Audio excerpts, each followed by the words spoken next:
Hello,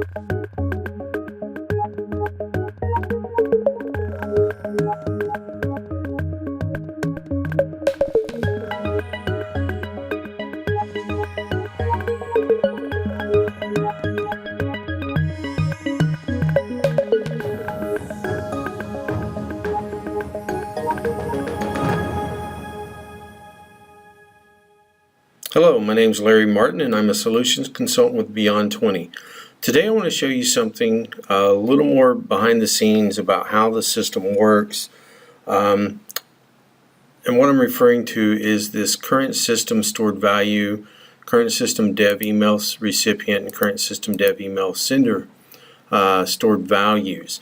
Now, a lot of times we use these, but we may or may not necessarily understand exactly how we're using them. We just know to use them.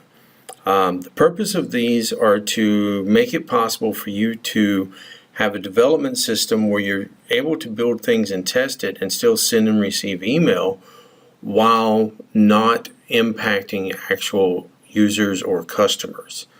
So normally these are used a lot of times in emails inside of one-steps or automation processes. And for those who don't know what these are, we're going to walk through that real quick, and then we'll take a look at a one-step and how the expressions that use these stored values work. So the first expression that comes to play is this current system stored value. The current system stored value is simply you set the stored value to dev or production, and whenever you do that, it shows you, when you set it to dev or production, that determines which of these other stored values are used when you use an expression that's calling them. So when we have our stored value set to dev, all of our emails, as long as we're using the expression, are going to use this email address as our email recipient, and they'll use this email address as our sender for emails. Now, current system production email sender, that's the email sender that will be used if this value is set to production. Now, the stored values by themselves, they don't do anything. They're just a bit of text. But once we get into a one-step and couple that stored expression, couple that stored value with an expression, that's when it comes into play. So we're just going to create a blueprint, and I'm going to go into the automation processes. Let's change this view here, and we're going to grab the confirmation email on create. Now this one step has an action of sending an email. This email takes advantage of some expressions that take advantage of those stored values. So our from address uses the system state email, and what that is a case statement that says if the stored value equals production, then use the stored value email sender. Or if our current system stored value has a value of dev, then we're going to use the current system dev email sender. Pretty simple. If you don't ever think about it or look at it, you may be like, oh, well, we just use this expression. But this is how you can actually use those expressions and stored values to make the email do different things depending on whether you're in a production or development environment. On our to field, this is an email that's going to a customer. So we definitely don't want to be spamming customers with incident creations while we're developing the system. So it's got an expression, and again, remember, most of the time when you see these arrows, that means that these items are checked in order, and once an expression or case evaluates to true, it stops processing, so it will not go here. And that's how part of how this works. So in this case, our to addressee is if the current system is dev, then send the email to the current system dev email recipient. So whatever value you put in that stored value, And again, this is an out of the box, so we don't have anything in there. But in our current system dev email recipient, I can put in an actual email address like my own.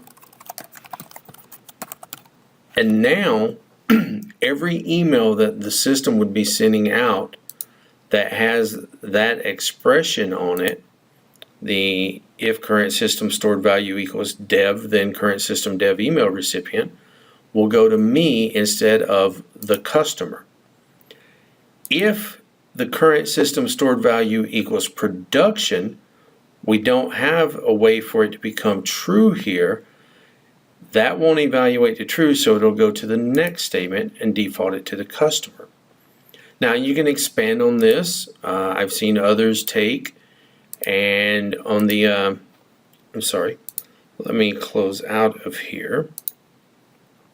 I've seen others do things like current system, and you don't have to do anything in here, but they may come in here and say test because they have a test server in addition to their dev or production. And then you can add another stored value for the test email recipient and test. Let me reline these. So you can have a test email recipient, test email sender. And then when you're in the blueprint on the email action, we'll just go into the one steps here. Then if you had that, what you could do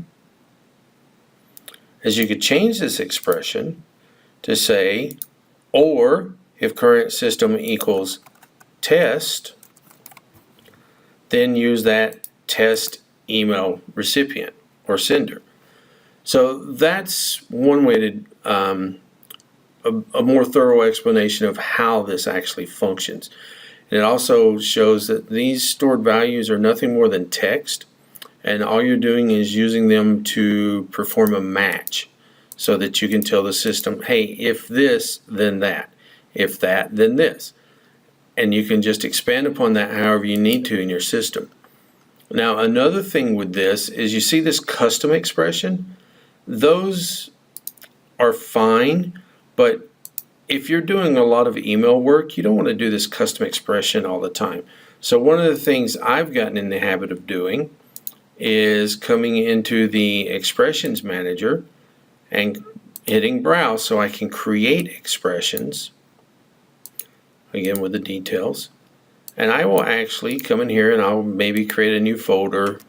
And then within that folder, I will create a couple of stored expressions. One would be stored, or actually I call it system state to customer. And it's just a expression that I can grab anytime I want to put system state against the customer. So I'll come down here to my stored values. I'll grab that current system stored value. If it equals dev, then we grab the other stored value, current system dev recipient. Else, in this case, since it's a system state to customer, I will grab the customer email.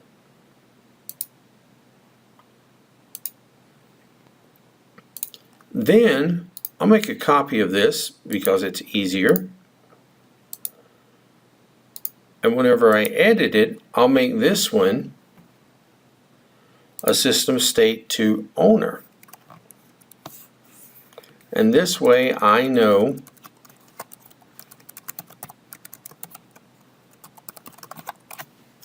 that I will always have this working for my own buy versus my customer.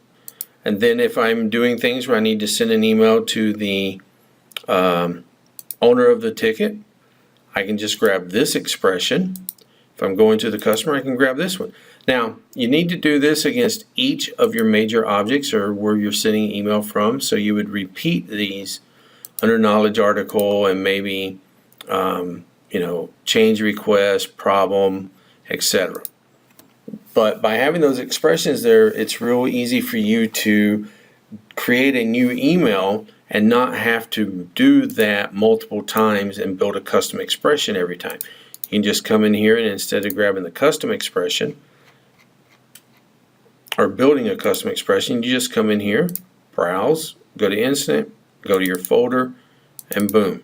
It's the same exact expression, system stored value dev email recipient, or customer email, as this custom expression. It's just you don't have to type it out for each email that you're building. So anyhow, I wanted to share that with you. Hopefully it's useful and you've learned something about how that works. If you're just starting out, you may think there's something more to it than there is, but I wanted to try to break it down and just show that it's nothing more than some stored values to allow you to do some text matching. As always, please subscribe to our YouTube channel. We produce these videos every week for you. If you have questions, you can leave a comment in the channel or email us, and we will either answer with an email or we'll create a video with an answer for the question that you have.